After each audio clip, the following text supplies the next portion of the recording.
Doctor, ¿cómo le va? Le Mucho saludamos Jimmy gusto. Jairal, Alondra Santiago y Omar Jaén desde el Ecuador. Si nos escucha Encantado de bien, estar con ustedes. Sí, yo los escucho. ¿Ustedes a muchas mí? gracias, doctor. Vea, doctor, la verdad sea dicha, hay muchas versiones, hay varias versiones alrededor de las cosas que están pasando en Colombia, más allá de que ya todos sabemos acá que el presidente Duque retiró el proyecto, que se fue el ministro de Hacienda, pero todavía hay muchas contradicciones respecto del número de fallecidos, de violaciones a los derechos humanos, de la violencia policial. Hay versiones muy diferentes. Nos gustaría saber, doctor Cepeda, senador Cepeda, ¿cuál es la realidad de lo que está pasando en Colombia? Bueno, hablemos de datos y de hechos, ¿Cómo no no? tanto de apreciaciones e interpretaciones. El Departamento Nacional de Estadística de Colombia, que es un órgano oficial, ha dicho que en Colombia tenemos 42% de pobreza monetaria. Ujú. Eso equivale a 21 millones de personas que están hoy afrontando la situación de que no pueden alimentarse 3 veces al día en sus hogares. Ujú. Una situación de pobreza inédita. Hay 15% de desempleo.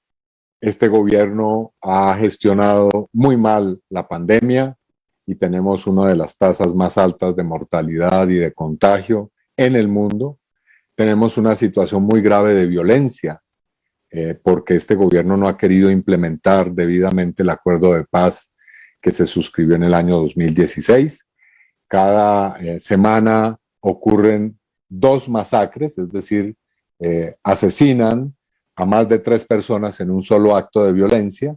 Colombia, según organismos internacionales, es uno de los países, si no el país más peligroso en el mundo para el ejercicio de la defensa de los derechos humanos, Ujú. y podría anunciar otros datos de esa naturaleza. Así que todo esto lo digo para señalar este movimiento que ha surgido en los últimos días. No es de ninguna manera un estallido terrorista ni vandálico. Aquí hay una indignación totalmente legítima y justificada de la ciudadanía ante un mal gobierno que tiene pues un legado que, como lo acabo de señalar, es supremamente negativo. Ahora, Entonces, la gente ha salido a la calle ujú, y hay una movilización que en su gran mayoría, en sus más altos índices, es una movilización pacífica y organizada. Y también hay actos de vandalismo, por supuesto. Gente que está desesperada, pero también organizaciones armadas que están aprovechando esto para hacer de las suyas. Y también hay que decirlo, situaciones en las cuales no está muy clara cuál es la posición de las propias autoridades, ¿no? Y a eso se le suma, esto concluyo para no ser muy largo, una posición absolutamente autoritaria por parte del gobierno que ha decidido que la militarización es la mejor forma de responder a esta protesta social. Incluso el expresidente Álvaro Uribe, quien pues ejerce no solamente como líder de su partido político, sino prácticamente del propio gobierno, llama a las fuerzas militares y de policía a usar sus armas. Y lo que hemos visto son hechos muy graves. Los datos oficiales son 19 muertos, entre los cuales hay un miembro de la fuerza pública, pero hay 18 personas que pueden haber sido objeto de violencia policial. Hay más de 1.000 hechos en los cuales aparecen actos abusivos de la fuerza pública, centenares de personas heridas, en fin. ahora, a partir de que ya el presidente Uribe retiró el proyecto, me pregunto si paulatinamente ha vuelto la calma o se va a abrir más bien un espacio hasta que presente el nuevo proyecto y ese malestar o esa inquietud se mantiene en las calles, aunque sin violencia. Pues lo que yo creo es que no estamos simplemente ante una exigencia del retiro de un proyecto de ley. Como acabo de denunciar, hay problemas muy Ujú. serios, que son problemas estructurales. Ahora, no todos se pueden resolver en 24 horas, pero sí Claro. es necesario dar un giro a la política del gobierno.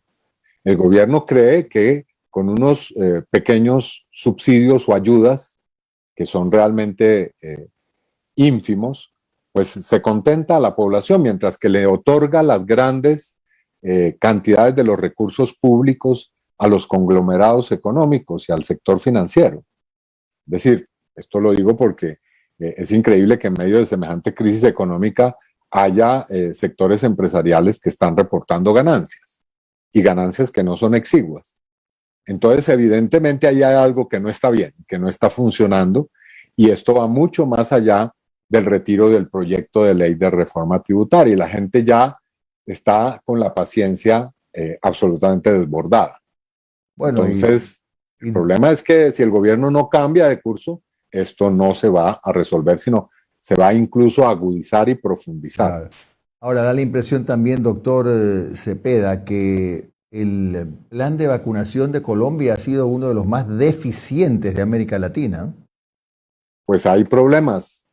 No hemos logrado llegar a porcentajes significativos de vacunación y es una vacunación intermitente. Es decir, primero comenzó de manera muy tardía y segundo, los suministros, pues unas veces llegan, otras veces no llegan. Eso genera pues una especie de situación caótica. Las personas que reciben la primera dosis tienen que esperar tiempos muy largos para recibir la segunda, en fin, y ahora con esta situación pues obviamente todo esto se hace más difícil. Doctor Cepeda, muy buenos días. Omar Jaén le saluda. Muchas gracias por su tiempo, doctor. Bueno, compartimos esta maldición que tenemos en la vacuna. Acá también estamos en una situación precaria.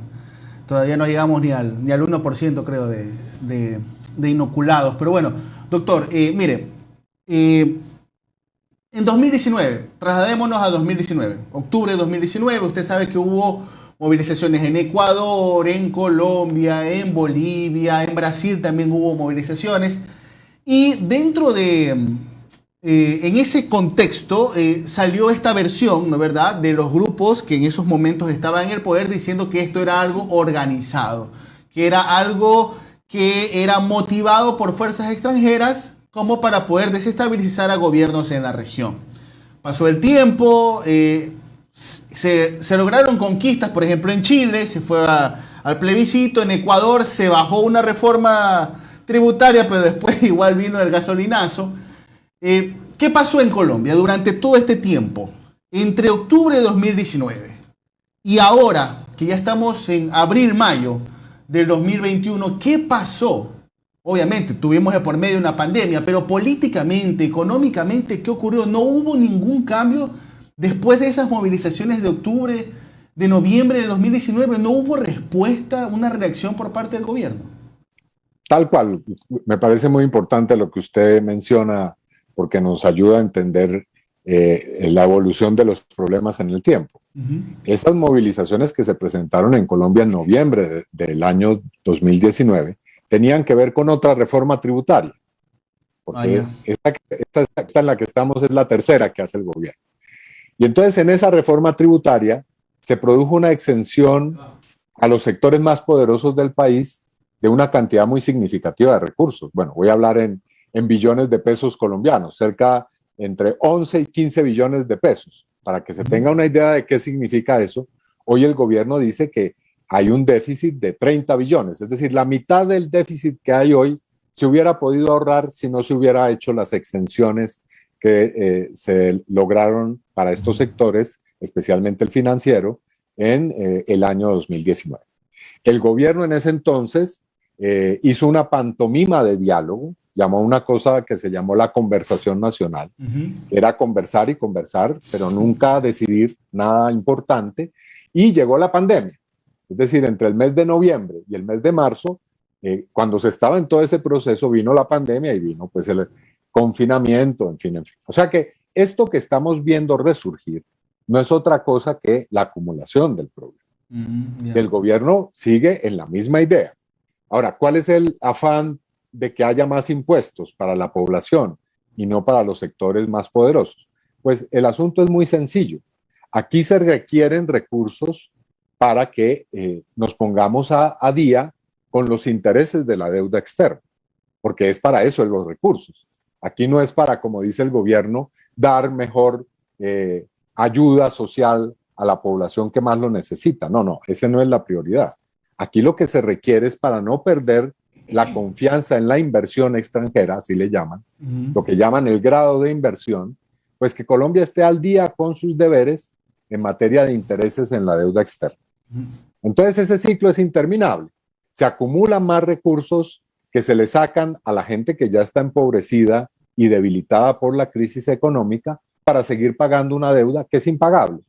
Me imagino que eso, claro, no estoy hablando de algo que sea absolutamente ajeno para ustedes. No sabemos ese libreto, no sabemos ese libreto. Esa es la fórmula internacional del neoliberalismo. Ahora, ese es el problema que tenemos hoy, entonces. Doctor, pero hay sectores de su propio país y obviamente de la opinión pública internacional que dicen que este tipo de movilizaciones, lo que está ocurriendo en Colombia, más que una respuesta popular, es una motivación de sectores de izquierda de cara a las elecciones del próximo año. Que en estos momentos he visto memes, he visto publicaciones que dicen que Gustavo Petro es el titiritero que supuestamente está detrás de estas movilizaciones. ¿Se está pensando también? Porque bueno, todo es política, doctor. Usted sabe que todo en la vida es política. Pero también hay una motivación electoral en lo que está ocurriendo en estos momentos en Colombia. Bueno, nosotros somos fuerzas que tenemos, por supuesto, un programa político. Nosotros lo decimos claramente, hay que oponerse a este gobierno y hay que protestar.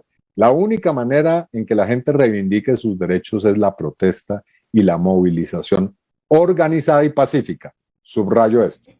Pero bueno, dicho eso, me parece que es un poco ingenuo pensar que cientos de miles de personas, yo diría incluso millones, que se están movilizando en Colombia hoy, lo hacen porque un dirigente político les dice a estas personas como si fueran autómatas, salgan a la calle, protesten. No, nada de eso.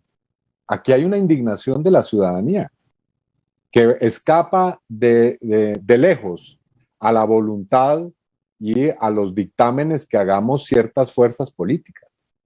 Entonces, creer que todo esto es una especie de complot maquiavélico de ciertas fuerzas políticas y de sectores internacionales es una explicación superficial y absolutamente inexacta de lo que está ocurriendo. Ahora, no entender que este ciclo de protestas no comenzó ayer, sino que ya lleva una década, y no en Colombia, sino en muchos países del mundo, pues yo creo que nos debería llevar a pensar que algo no está bien en el modelo, ¿no? Y que más allá de cualquier agenda política y electoral, aquí lo que hay es un problema estructural de fondo. Dígame una cosa, doctor, si no me equivoco, usted ha presentado una denuncia contra el expresidente Uribe. ¿Cómo está ese tema? ¿Y por qué fue la denuncia que usted presentó contra Uribe? Que hoy estamos hablando de la más reciente. Porque sí, de la última, me refiero a la última. Sí, la de hoy, es la de hoy, porque hoy la vamos a presentar ante un juez, es porque el señor expresidente y exsenador Uribe, en su cuenta de Twitter, puso un mensaje diciendo que él llamaba a la utilización, al derecho a la utilización de las armas por parte de la policía y del ejército. Fue tal el impacto que causó ese trino que la propia red social Twitter suspendió la cuenta del señor ex senador y borró, eliminó ese mensaje diciendo que con ese mensaje se estaba contraviniendo las normas de la red social Twitter porque allí había una glorificación, cito textualmente, glorificación de la violencia. Ahora, ¿qué ha pasado después de ese mensaje? Pues obviamente que hemos visto, puesto que el señor Uribe es un hombre que es influyente en la vida política del país, eso no se puede desconocer, pues que se han acrecentado los hechos de violencia. En las noches, en las últimas 5 noches en Colombia, hemos estado viendo episodios que son absolutamente horrorosos. Se va la luz o se suspende el fluido de energía eléctrica en ciertos barrios, llega la policía y comienza a disparar a jóvenes. Ha habido lo que se llama cacería de jóvenes en estas noches en algunas ciudades del país, senador, para mencionar un solo hecho de tantos que están ocurriendo. Senador, ¿qué tal? Le saluda Alondra Santiago, un gusto. Yo voy a cambiar el orden de mis preguntas porque tenía a Uribe para el final, pero para mantenernos en esta en este tema. Precisamente eso, Uribe es prácticamente como esta sombra política que hay en Colombia, y usted lo mencionaba también al inicio de la entrevista, en donde prácticamente también hay una relación con las decisiones que ha tomado este gobierno. ¿Qué implica que este señor, que a la final también ha creado una especie de polarización radical en la sociedad, esté todavía tan presente y sea también quien genere estas fuerzas y esta violencia también que puede estar en las calles? Bueno, Uribe es un caudillo político, no es simplemente un dirigente o una persona que tenga la jefatura de un partido, no, es un caudillo político y tiene muchos seguidores y tiene un poder que ha venido decreciendo, pero que es real. Es más, se dice que la sede de gobierno en Colombia no está en Bogotá, en el Palacio de Nariño, sino en la hacienda del ex senador Uribe, que se llama El Ubérrimo, donde estuvo recluido hace unos meses por efectos de una decisión judicial. Entonces Uribe emplea toda clase de métodos en la política. Le señalo esto, hace unas semanas hubo un gran escándalo porque la Jurisdicción Especial para la Paz, que es un órgano de justicia que crearon los acuerdos de paz, señaló que los asesinatos conocidos como falsos positivos, que son asesinatos cometidos por miembros del Ejército Nacional durante los gobiernos de Uribe, es más o menos de más de 6.400 jóvenes. Ahora, ¿qué eran los falsos positivos? Personas que eran secuestradas prácticamente por el ejército, eran asesinadas y presentadas ante los medios de comunicación como guerrilleros muertos en combate. Claro. Eso se llamó falso positivo y tuvo un impacto muy grave. Bueno, ahora entonces resulta que para contrarrestar el malestar social, Uribe propone que las fuerzas militares y de policía salgan a las calles a dispararle a los ciudadanos. Eso, por supuesto, lo maquilla diciendo que hay una amenaza terrorista. Senador, y que contra quienes hay que disparar es contra los terroristas, no sí, contra los que están manifestando. Ahora, la pregunta es, ¿y qué juez toma la decisión de a quién hay que dispararle o no? Por eso en los estándares internacionales de derechos humanos se dice que está claramente limitada a circunstancias supremamente excepcionales el uso de la fuerza en esa modalidad. Justo iba mi pregunta por ese lado, porque en unas declaraciones el ministro de Defensa, Diego Molano, dijo que Colombia enfrenta una amenaza terrorista y habla de la FARC, habla del ELN, que no se trata de la ciudadanía, sino que se trata de estos grupos. ¿Realmente se está desviando la atención para generar esta respuesta y el uso excesivo de la fuerza? Sí, es el mismo libreto de Uribe. Y la cosa se la pongo en la siguiente comparación numérica. Estos grupos que se mencionan tendrán, en el mejor de los casos, 5.000 integrantes. Lo que estamos viendo en las calles hoy en Colombia son millones de personas. Entonces, intentar decir, sin desconocer, por supuesto, que esos grupos hacen de las suyas y cometen actos terroristas, por supuesto, pero intentar decir que esta gigantesca movilización que ha obligado al retiro de una reforma tributaria y a la salida del ministro de Economía o de Hacienda de su puesto obedece a la presión de unos cuantos grupos disidentes, es una mentira y es una manera de justificar precisamente toda clase de violaciones de derechos humanos. Senador, y la última pregunta, solo esto, Jimmy, porque tiene mucho que ver con lo que sucedió aquí también en octubre del 2019. ¿Cuál es la responsabilidad también internacional que tiene Colombia en cuanto a la vigilancia de los derechos humanos? Hay muertos, hay violaciones sexuales a mujeres, hay desaparecidos, usted lo ha mencionado. ¿Qué es lo que viene después? Aquí en octubre de 2019 después se realizó un informe de la Comisión de la Verdad y Justicia que hablaba del uso excesivo de la fuerza, de los muertos que hubo en estas manifestaciones de octubre, pero que realmente no tuvo el impacto que tenía que tener en cuanto al Ejecutivo. Se le hizo caso omiso, algunos realmente no le hicieron caso de este informe. ¿Qué viene después en Colombia luego de llegar a la conclusión y los datos de cuántos muertos, violaciones a los derechos humanos, etcétera? ¿Se le hará caso a este informe? Que a nivel internacional, ¿qué puede suceder? Porque se están cometiendo ataques evidentes a los derechos humanos.